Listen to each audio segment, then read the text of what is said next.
এই সর্বপ্রথম college street নয়, এই সর্বপ্রথম পিনটেক্স কাটোয়াতে আপনার এই শোরুম আছে টফির।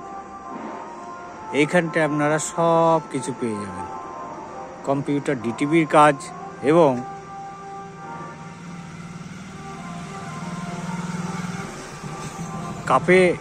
কাপের ভিতরে, কাপের পাশে আপনার ছবি কম্পিউটার দ্বারা তুলে দেওয়া যায় এবং ফটো ফ্রেম, ফটো আপনার যেমন ইচ্ছা ছোট বড় সবই পাবেন এই পিনটেক্সে।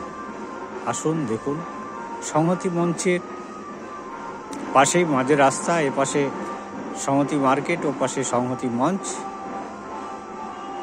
এই মার্কেটের এই সামনে দিয়ে এসে ক্লবসের গেট, ভেতরে ঢুকে গিয়ে ভেতরে লাস্টে বাইরে পিনটেক্স কাটোয়া।